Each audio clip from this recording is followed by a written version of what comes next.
প্রিয় দেশবাসী, আসসালামু আলাইকুম। একটা জরুরি বার্তা দিব আপনাদেরকে। অনেকেই আমাকে ইনবক্সে মেসেজ করে বলতেছিলেন যে দুটো বিষয়ে কথা বলবেন। একটা হলো আপনাকে কেন এখন আর সোশ্যাল মিডিয়াতে পাওয়া যায় না কিংবা কোনো মিডিয়াতে পাওয়া যায় না। আর একটা বিষয় হলো জামাত ইসলামের আমির সাহেবের যে এক্স অ্যাকাউন্টটা হ্যাক হয়েছে সেই বিষয়টাতে। আসলে দুটো বিষয়ের সূত্র একই জায়গায়, আপনাদেরকে মনে রাখতে হবে যে সামনে নির্বাচন।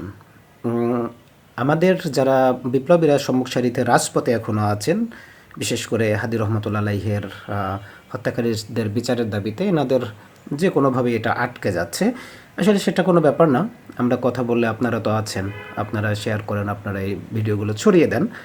আর দ্বিতীয় যে ব্যাপারটা হলো জামাত ইসলামের আমির সাহেবের যে অ্যাকাউন্টটা হ্যাক হলো, আসলে ধারণা করতেছিলাম যে এরকম কিছু একটা হবে, কিন্তু কবে হবে সেটা বুঝতেছিলাম না। কেন হবে আমি আপনাদেরকে বলে দেই। আপনারা হয়তো দেখেছিলেন যে শেখ হাসিনা যখন এই দেশ ছেড়ে পালিয়ে যায়, তার কিছুক্ষণের ভিতর, কিছুদিনের ভিতর দেশ থেকে আরও বেশ কিছু লোকজন পালিয়ে যায় এবং পালিয়ে যেতে সহযোগিতা করে। আর যারা যেতে পারে নাই তারা এখন জেলখানায় বন্দী আছে। আপনারা একটু খেয়াল করে দেখবেন যে নির্বাচনের আগেই বেশ কিছু ইস্যুকে সামনে নিয়ে চলে আসা হবে, যেগুলো আসলে অনাকাঙ্ক্ষিত, যে একজনের অ্যাকাউন্ট হ্যাক হতেই পারে।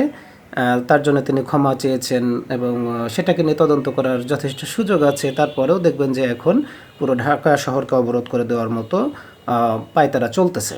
এটার কারণ হলো কি, আপনাকে একটা সূত্র জানতে হবে। সেটা হলো আমাদের বিডিআর হত্যাকাণ্ডের আসামিরা এখন পুলিশের হেফাজতে আছে, সেনাবাহিনীর হেফাজতে আছে। র্যাবের 7 মার্ডার মামলার যারা আসামি আছে তারা কিন্তু এখন পুলিশ হেফাজতে আছে।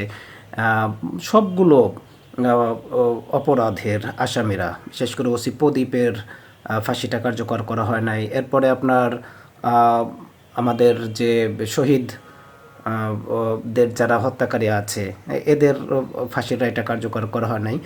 এই সমস্ত মোস্ট ওয়ান্টেড, একদম যারা ফাঁসির আদেশ পেয়ে আছে কিংবা যাবজ্জীবনের আসামি আছে, এদেরকে নির্বাচনের আগেই দেশ থেকে বের করে দেওয়ার একটা পরিকল্পনা খুব ভালোভাবে স্থির করা হয়েছে।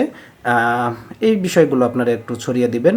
আমরা আওয়াজ তুলব, এখন আওয়াজ তুলব এবং নির্বাচনের পরেই পরদিনই থেকেই আমরা আসলে এদের ব্যাপারে খোঁজখবর নেওয়া শুরু করব। যেহেতু সামনে নির্বাচন, আমরা কাউকে কোনো রকম কোনো তথ্য বিভ্রাটের ভিতর ফেলবো না।